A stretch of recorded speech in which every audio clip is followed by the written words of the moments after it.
What's going on, y'all? I got this. I love this book so much, man. I got it. This piece of paper with me, just in case. Thanks to my Benjamin brother. You know what I'm saying? Um, I'm actually literally read. I've been trying to stay in this book all morning, reading this here, man. And they got some hard words. And I ain't gonna lie. And I'm going over it, man. I'm just looking at. You know what I'm saying?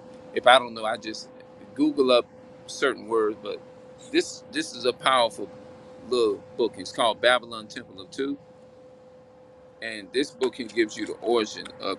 It pretty much explains a lot of the Bible, and man, I just love this hymn because I have a desire. I want to get out here and wake my people up and stuff like that. But I want to like know what I'm talking about. Let me show y'all the part that uh, that one that come up in here and gonna try to give crafty counsel and sneakily try to manipulate your words. He gonna come up in here. I know he gonna come up in here. He admitted that he was a so-called white man. You know what I mean? I don't like people that lie, but I'm not gonna waste my time on him, his comments and stuff. I know he gonna come up in here, or whoever they is. Yeah, but I'm gonna make sure that I got. Hold on, I'm gonna have to flip this thing sideways for a minute. You know, ancient black civilization. I'm gonna make sure when I'm talking, I can give him his history or whatever. The origin of the white race. You know, some of the words are very hard, people, but we gonna get it right. All right, let's see here. After the origin, hold on, wait a minute, let me put it up there. I don't know if y'all can see that. You probably can't see it. That's why I like the old YouTube. You can actually put stuff up there on the thing. After the destruction of mankind by the flood, Noah and his wife and his three sons and their wives were the only people that were saved. The the sons of Noah were Shem, that's the Hebrew. Ham is the dark race, and Japhet. From these these three sons of Noah was the whole earth populated, right? The ark rested in Mount Ararat. Mount Ararat was located in the land of Armenian. The words Armenian and Ararat mean high ground. That's very powerful. It says the entire earth at this time was of one speech and one language. Most of the people dwelt in the plain of Shinar. In Hebrew, the valley Shinar, man began to congregate in the territory and to build a tower up to heaven. The Jewish historian Flavos Josephus Josephus says God also commanded them to send colons abroad for the thought the people the people of the earth, but the people did not obey God. Now, when man was in the process of building the Tower of God disapproved of its construction because it shows a disbelief in His word. The divine had promised Noah that he would not destroy the earth by water again. Nimrod, the Ethiopian, Nimrod was so-called Ethiopian, was the leader of the conspiracy against God. You see what I'm saying? That's why the Bible said never trust your enemy. It says, and the Ethiopian was a leader of the conspiracy against God. He was a mighty man and a conqueror. He held the people under his dictatorship. When God considered what had been done, he confused the men's languages and scattered them toward the four corners of the earth. That's another. That's those Ethiopians. I think that they call them Somali. The sons of Noah were Shem, Ham, and Japheth, because the world was populated from these three sons of Noah. It is properly to classify men only according to this classification: Shemites, Shemites, and Hamites. The Shemites would be the Hebrews, the Hamites, and the Japhites, and not the Caucasian. Caucasian and Mongoloids are Negro. The latter category is a modern anthro, anthro, anthropological. I don't know if I said that right, y'all. My bad on that one. Classification that we will deal with more thoroughly later. Okay. The parts of the earth inhabited by the children of Shem, talking about the Hebrews, were part of the territory of Assyria and Elam and P and Pesa, part pay parts of the Arabian Peninsula. All of the people, excuse me, all the children of Shem were black. You see that? All the all the children of Shem were black. This position will be supported by arguments and facts later. The second classification of mankind was the Hamites, who controlled the great centers of civilization in ancient times. 4000 BC, soon after the flood, this civilization included the content of Africa and the land of Canaan, Israel's parts of Arabia, Syria, Phoenician, Turkey, Babylonian, southern Persia, Iran, and East Pakistan, and a large part of India. The third classification of mankind was Japhites, from Japhite, who was the youngest son of Noah.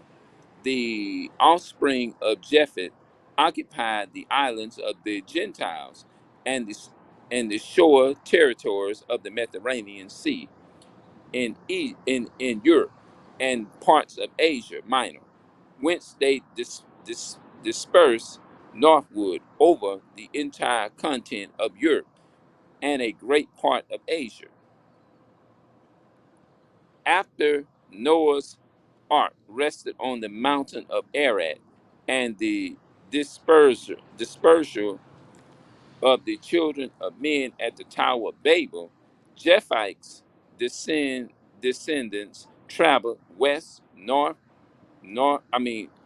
Traveled west, north, northeast of the mountains of Ararat and the Caucasus Mountains. The Japhites, that's where the so-called white men come from. The Caucasian mountains. The Japhites settled near the mountains of Tiris and Armenians in Turkey. They journeyed to the river Tyson in hold on, in the southeastern Russia and along Europe into Kazar and Spain. And the sons of Japhet were Gomar, Magog, Javan, Tubal, and Meshach and Tyrus. Genesis chapter 10 and 2. Gomar was the ancestor of the first uh,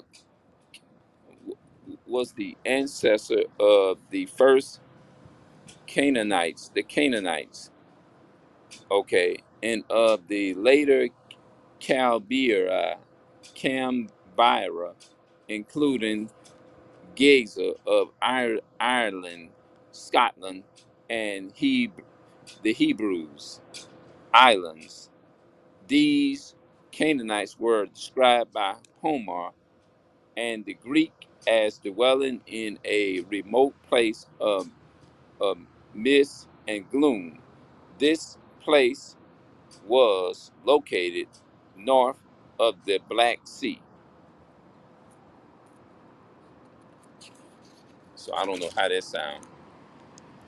The second son of Japheth was Gomer, the father of the the Megatites, uh, Levans, and Joseph's said that the Greeks call these people Scythians, and Scythians included all of the warning, wandering tribes who dwelt mostly near the north of the Black Ca- Caiaphas, the Caiaphas sea, seas.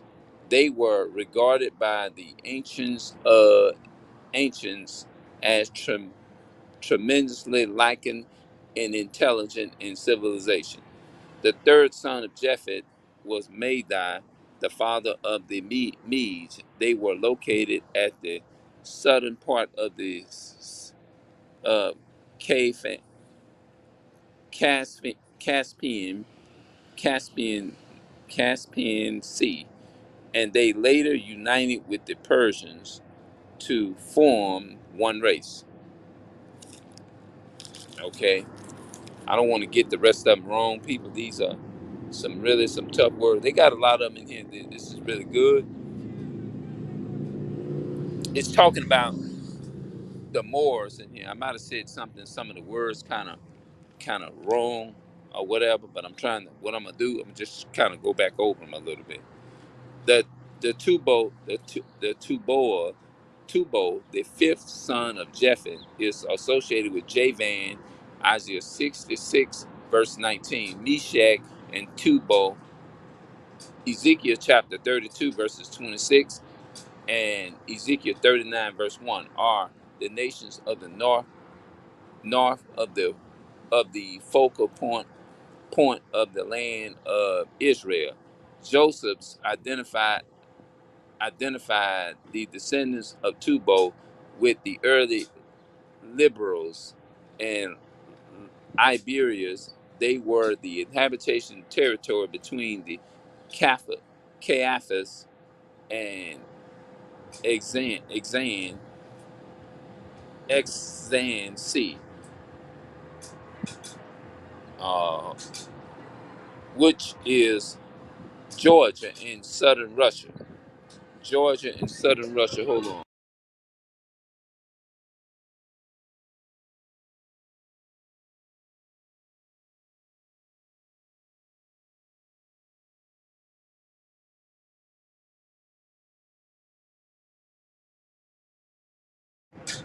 I think I'm gonna stop it right there. I'm gonna see how I actually did, but I'm just so eager to put the word out. The most I know that I want to put it out. You see what I'm saying? But it's just certain words I got triggered up on because like I said, I did have a reading problem when I was going to school and stuff like that. I was a slow learner. I was considered like one of those people that they put in what they call a special class, like a slow learning. I used to be ashamed is to actually tell people where I come from and this and that and the third. Maybe that's why I can relate to uh, slavery, and that's probably maybe that's why it resonates so much. You see what I'm saying? And I try to tell the story. Sometimes I feel like I have a hard time trying to express myself because of my vocabulary, this level of not being able to get the proper education that I need. So I guess when I came into this thing and learned about how our ancestors got over here on slave ship. So I said, well, that must mean that okay, maybe our ancestors must have been part of that too, because when you think about reading and writing, because and things of that nature, we realize that that's probably a curse that was put up on our people. You see what I'm saying? So you gonna be able when you go back and you watch this video. If I decide to keep it up, you gonna know. Well, what? the way this man going with it, with these words, you know, he doing a probably a fucked up job with the way he reading or whatever. You know, with no shadow of a doubt, this dude, him, you know, he fit in with all of the rest of the other stuff. It's gonna speak for itself when you when you go back and watch this video or whatever. You're gonna see some of the words. I know some of the words. I believe I kind of miscalled. You see what I'm saying? But I say my bad on that. But I'm gonna keep going over them until I get them right. You see what I'm saying? I'm gonna keep doing that. I'm just gonna teach myself. Like I said, I used to be ashamed. It used to be embarrassing to me. But now that I understand where the roots of this stuff come from, it doesn't bother me as bad. You see what I'm saying? It doesn't bother me as bad. You know what I'm saying? So I'm just working to, not saying I'm not working to make myself better and to overcome it and sharpen myself and things of that nature, because like the Bible says, iron sharpens irons a lot of times. You know what I'm saying? So uh, we blessed is to be able to have uh, YouTube and the Google and things of that nature where we can go and look things up and stuff of that nature. To God, the Most High just made it possible where we can sharpen our skills easily. So all praises to the Most High for that, you know. So I don't want to be out there when I'm witnessing to my people. I don't want to be out there just. I'm not even trying to make excuses neither, bro. But look, I got my don't fool yourself now. I got my fridges. I cut them in my shirt right now. But I'm not making no excuses just to sit around and or whatever, you know. I'm still doing. I'm not making. I don't have no excuse by coming here saying, well, you know, I couldn't read or write. I couldn't do this. I can't do that. So I don't know how to speak and stuff like that. I used to say stuff like that years ago. I used to say, man, I can't speak, man. I can't do all this here, you know. But I don't use that as an excuse. I just still try to go and do the best I can is to get the word out, you know. All right, I'm gonna see y'all later because there's music over there.